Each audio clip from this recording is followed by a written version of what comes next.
So today we are going to talk about the switching modulator method of generating an AM wave. So in this method, we are making use of similar nonlinear device, but in this case we are using the switching characteristics of diode. For diode to be forward biased, it means that it is an on state. This is diode, right? And therefore we have the anode and we have the cathode. For the diode to be on state, it means that it's in the hot forward bias. For diode to be on the off state, it means that it's in the reverse bias. So this is the two of them, the two general aspects that you can picture. So HP, LP, HP, LP. What I mean is that here the anode is a higher potential and then the cathode is also a lower potential. In this case, this diode is in forward bias and therefore it will conduct. If in the reverse bias, it means that the cathode is of higher potential and then the anode is on what? Of lower potential. So you have to take note of that. Now, having known how the diode operates over here, we will come and draw a simple block diagram as we did for the square law modulator. So basically, the block diagram for a square law modulator and that of the switching characteristics of diode or the switching modulator, they are no different, except that the other one we didn't specify the nonlinear device we are using, but this one we are being specific that we are using the switching characteristics of diode. And therefore, as usual, we need our two signal, which is our carrier signal and our message signal. This signal V1 will be passed through our diode, which in this case is our modulator. And then, because of the nonlinear nature of the diode, there will be some harmonics being generated, and therefore we need to pass it through a bandpass filter to filter them out, and therefore you will get our final output X of t. So we are going to implement this in a simple circuit. If I have my circuit like this, what do you think the input is going to be? The input is going to be the message signal plus the carrier signal.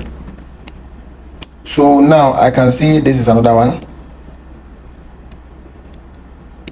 And we are passing it through the diode. And this is the diode. After that, we are passing it through what? A bandpass filter, and this is a bandpass filter. And then to our destination, which is the load.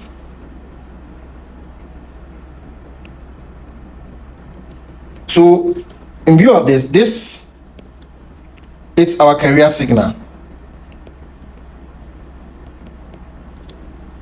This is our message signal. So C of t and M of t. You need to take note that we are going to represent this entire signal by C of t, and this is the reason. We are using the carrier signal C of t to modulate our message signal M of t. And because the carrier signal has a higher amplitude and a higher frequency, it's going to dominate in whatever we are transmitting. It's going to cover up, be an envelope, and then the message will lie inside for the transmission. And therefore, C of t can be represented by both the input signal. And one thing that I would like you to notice is that think of the diode as a switch, as you said, the switching characteristics of diode. Think of it in such a way that if the diode is in forward bias,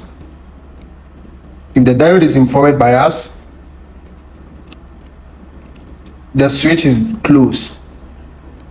But in reverse bias, think of it that the switch is open. So now this is what we have. And as you can see, here it's our V1, the voltage before the diode, and the voltage after the diode, of which we can name it V2. And you get to know that when the diode is in forward bias, the switch closes, this switch closes. And therefore, we are going to get something like this.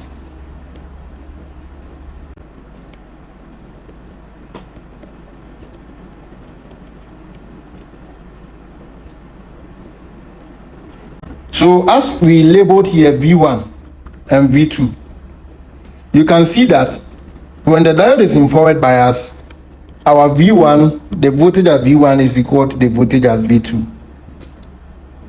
Let's take note of that. And also, if the voltage is in reverse bias,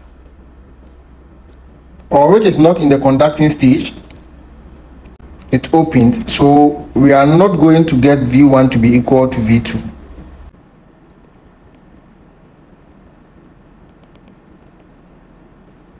Yet. So now here's my V1, here's my V2, and V1 is not equal to V2 at the reverse bias stage or non-conducting stage. This means that we can come into a common conclusion here. At the time where my C of t, which is my input signal, is less than 0,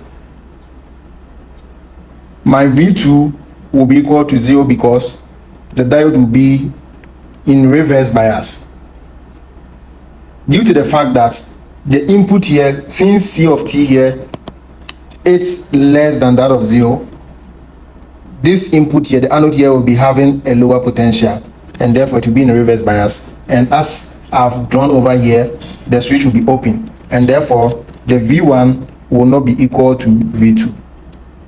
At a point where my C of t, the input signal, is greater than 0, which is the conducting stage, and it will be in the forward stage, the on state, my V1, as you can see over here, the switch is closed, and then the V1 is equal to what? V2. And in doing this, one thing that the modulator will be doing is that it needs to convert it into a train of pulse. So the diode switching is a train of pulse whose duty cycle is equal to T0 on 2.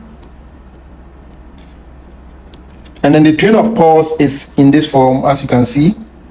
This is the train of pulse. Let's say G of t. Let's say the train of pulse is represented by G of t. This is how train of pulse look like.